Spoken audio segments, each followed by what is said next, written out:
Gagawa tayo ng limonada, baso na may tatlong fresh na kalamansi. Nagpiga tayo ng fresh, bagong pitas yan. Yan. Tapos, piniga natin dito, tatlo. Then, lagyan natin ng isang kutsarang honey.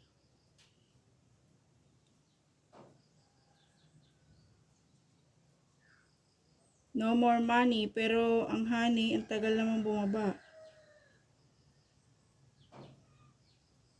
No more money, but merong honey na matagal.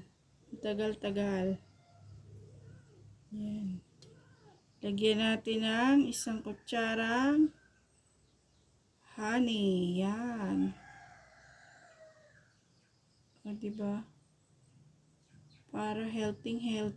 Yan.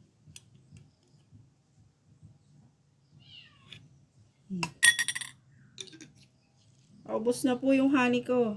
Yan. Bibili na ulit tayo pagka napadaan tayo sa tindahan na may honey. Yan. Isun natin. Timplahin na natin. Lagyan natin ng tubig. Masarap din to pag may yelo. Lalagay natin sa rep. Mamaya natin iinumin. Yan. Yan ang ating calamansi juice.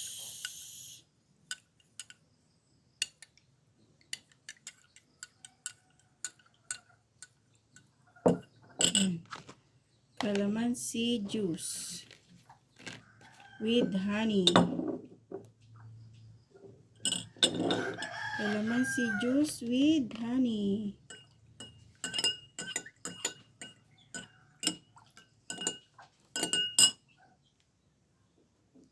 Yan, inumin na natin ang ating calamansi juice with honey.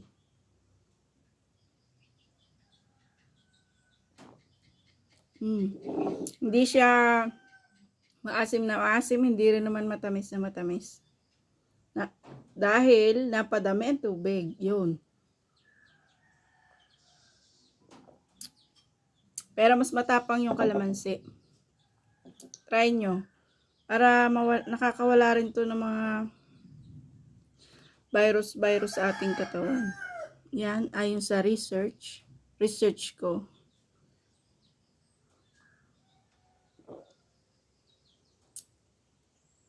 Pagkatapos nating magpapawis o workout, ang tawag ng iba, sa akin ipapawis lang dahil hindi naman talaga focus tayo doon. Basta 30 minutes lang na pawisan tayo. Yan, inom ako ng calamansi juice.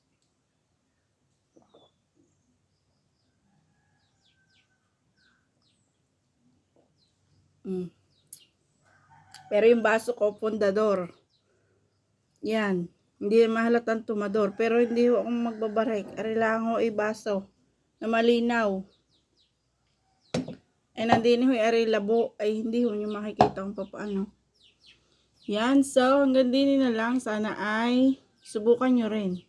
Tingnan natin. In-experiment ko ang aking sarili kung ano baga mangyayari. Bali, bawas kain ako ngayon dahil syempre, may edad na tayo. Nataas din ang ating mga sugar, cholesterol, ganyan dahil na edad na tayo. Kahit di tayo magpa-check up, natural yan, tataas yan. Lalo na ako, madami akong kumain talaga. Tsaka,